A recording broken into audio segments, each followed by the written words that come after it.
Hi, I'm Brian, and today I'm going to be looking at this album, Pete Wylie's second solo album. The first one was Wah, Nah equals Pooh, the Art of Bluff. But here we have a word to the wise guy. No more Wah, exclamation point. It's the mighty Wah.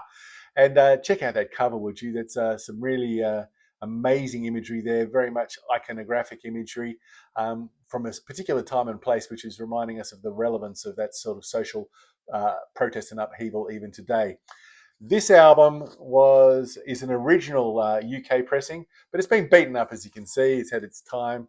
There we go, with a lot of ringwear, but so what? And it came out in 1984, and it was supposed to come, or it did, I'm sure, come with a 16-page booklet and another record as well. But I got this, just at my local secondhand record shop, and there's the vinyl and the Beggar's Banquet label. And so I didn't get those things. I didn't get the extra record or the 16-page booklet, but so what? Interestingly enough, sort of juxtaposing this time of social upheaval, we have a phrase in Latin here down the bottom, which is Deus nobis haec otia fecit, which means God has granted us this ease, or God has granted us this peace. And that's really important that message comes through on this album, I believe, because there's such violent and full-on energy with the music that and protest and etc. That it's really great to have that sense of peace and optimism towards the end. The album features Pete Wylie, Poet Ruffian on vocals and guitars, Carl Oddball Washington on the bass, and what a bass player, my God, this was revelatory to me. Chris Joyce on the drums, Jay Norton on the piano, Charlie Griffiths Mothman on the synths, the performer is the outlaw Josie Jones. And I suppose the question is not why am I reviewing this, but I suppose why is it such cheap heat when it's so good? Well, let's get in there and find out. Once was survival of the fittest. Now, you're learning the ways of the world, kid. It's the fittest, slickest, and quickest. It's the cold, cunning, and silky statistic. Bluebird allegiance to the king of tricksters. Now, the album starts off with one of 4 interludes, and they're all called Yuh Learn. Yuh Learn I, Yuh Learn II, Yuh Learn III, Yuh Learn IV. And there's been some people out there and critics who have said that they can't understand why these vignettes are in the piece. Maybe it loses some of its conceptual integrity, but I think it actually adds to it, and the power and the force of the music as well. There's great fretless bass, or is it an acoustic bass that starts off this album? And it feels like we've been thrown into a political rally with Pete, the leader, as the orator, and we're being asked to pledge allegiance to the king of tricksters. So is this a war against fascism? It's a very cool way to start off the album, but it also, this is crazy, it also reminds me of the opening, the song to Are You Being Served? Remember this one?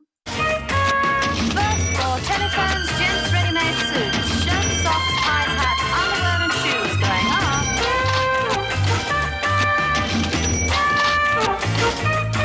I know, yeah. Anyway, it's got a great groove which never overstates its welcome, and the lyrics of all of the Yuh Learns are done by the poet warrior Eugene Redman Lang. So there we go.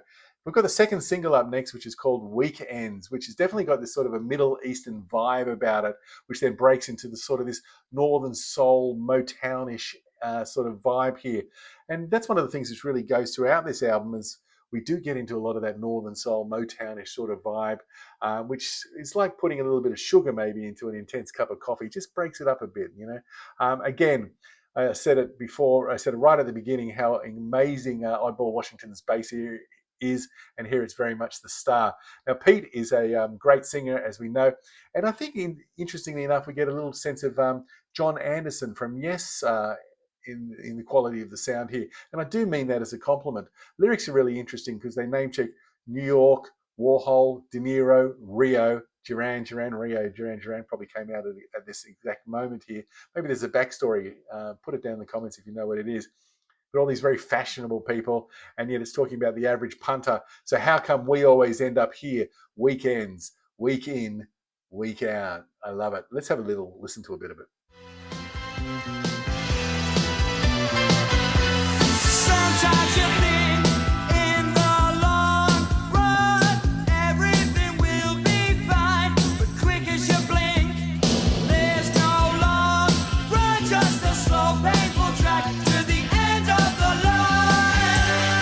Think of Paris and the spring, think of Paris in the spring, those nights you damn every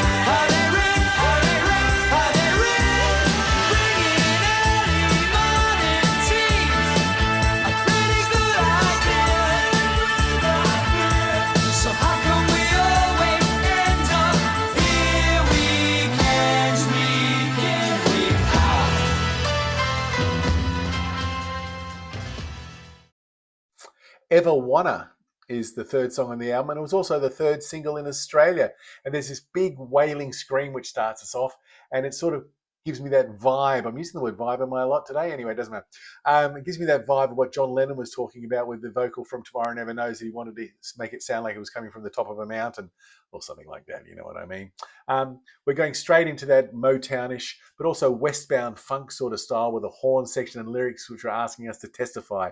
I think this would have been a great song to hear live. I really do. Not sort of the song that would be normally my wheelhouse, but I really dig it. And I don't think they've put a foot wrong so far. And the lyrics, ever want to tell somebody that something's wrong? Ever wanted to tell somebody something, but it took too long? Well, let me put you straight. How cool's that? It's a call to action. I'm going to grab you by the lapels and we're going to do this thing. And we're going to continue it on with the Lost Generation. And he's really going for a big sound here. It's huge, and it reminds me, and I'm sure it would remind you, of the song It Was a Very Good Year by the Kingston Trio from 1961.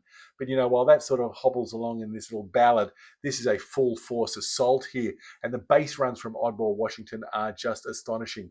And the guitar playing has little leads and motifs going through this which sound like Sergio Leone spaghetti westerns sound going on. The chord pattern in the chorus really reminds me of Atomic by Blondie, and it'd be fair to say that this is like the brother to Atomic Sister. I love it, and also really dig the lyrics with their echoes of social disharmony and the call to action. Don't stand by, don't even close your eyes, and don't say what you never know can't hurt you. Don't stand by, don't ever close your eyes. I'd say what you don't know never hurt you. Let me count the ways. How can you plan your days? Somebody's got your days planned for you.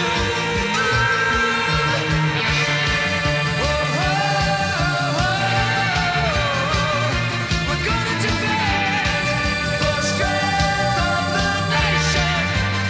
So you're gonna compete with two ways to go back to face the lost generation. Talking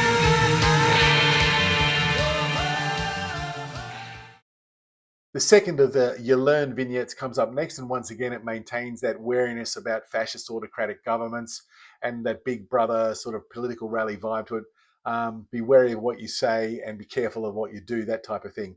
But then why not finish off this side with this big slab of psychedelia with I Know There Was Something. Now, early on, it wouldn't have surprised me if they had a sort of, Pete had to start it out with, this is the end, beautiful friend, because it has that sort of vibe to it. And I really love that lilting piano line. Reminds me very much of a John Barry piano line from the James Bond soundtrack. It's really cool. This is probably my favorite song to this point, and I think the reason for that is we're granted a little bit more space through that psychedelia.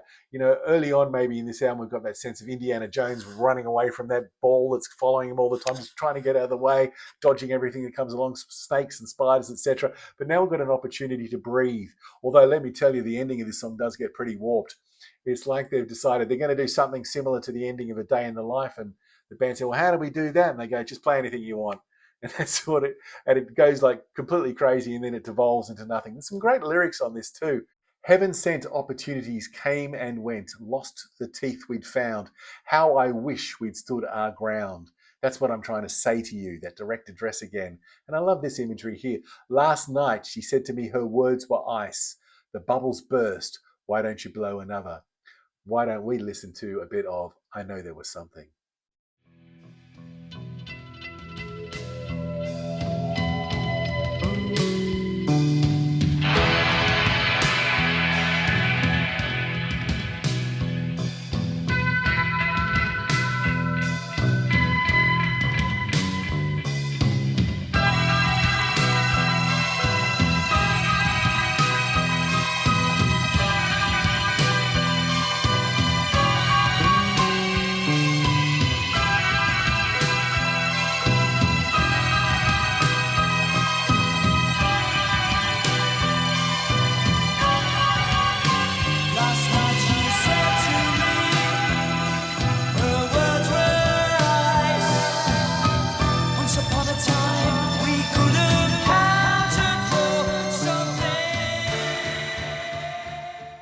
third of the You Learn vignettes comes up next, and it maintains that sort of caution and that anxiety and that paranoia, which are words that I should have been using about this album before.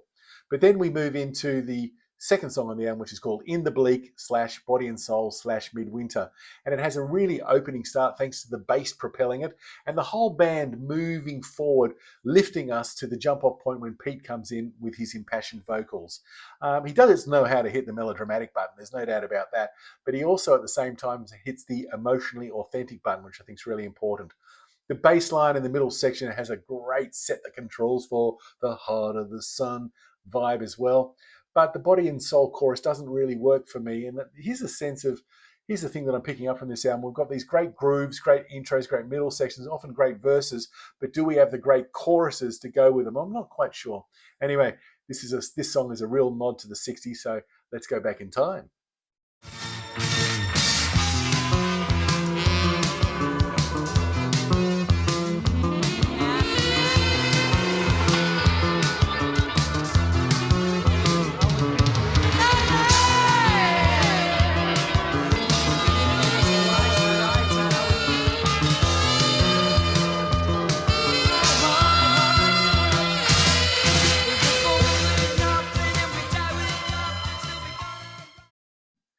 Papa Crack, God's Lonely Man, comes up next. And we get these bleak dystopian sounds which begin with sort of a little bit of wah-wah and some funky bass a la the theme from Shaft or Papa Was a Rolling Stone. Obviously, the connection there is obvious. God's Lonely Man, Papa Crack, etc. And we're on the streets again here, pals.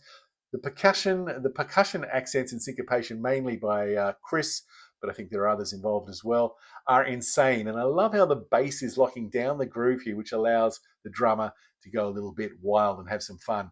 And they're trying to take what is a really sort of, I don't know, a cliched sound or a well-known sound, stereotypical sound, and do their own thing with it. And we even have a harmonica at the end, which reminds me of the work of Lee Oscar with War. There's lots of trippy sounds here, and I adore the middle section, which leaves the chorus behind and really builds a soundtrack here with soundtrack reputation here with wah, flute, horns, FX, and some crazy vocal machinations.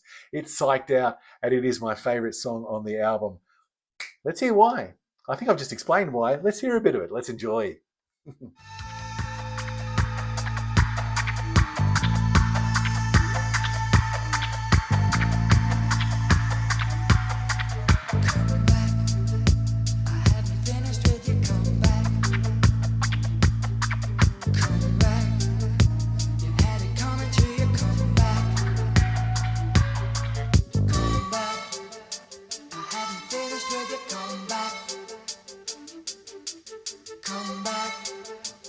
Got it coming to you, come back.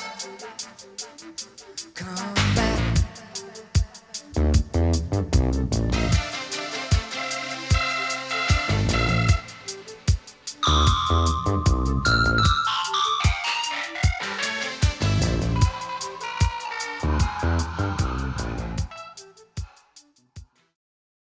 Next up is What's Happening Here, and it gives us more of those late 60s, early 70s funk and pop bliss vibes.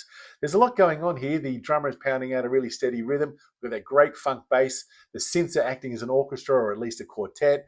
The backup vocals are absolutely wailing, and Pete comes over the top to make the sound totally complete. Let's just call it a Whale of Wylie sound, shall we? It's a great follow-up to Papa Crack, and I love these lyrics. It hurts to be helpless. What's happening here? What's happening is we should have a listen to it.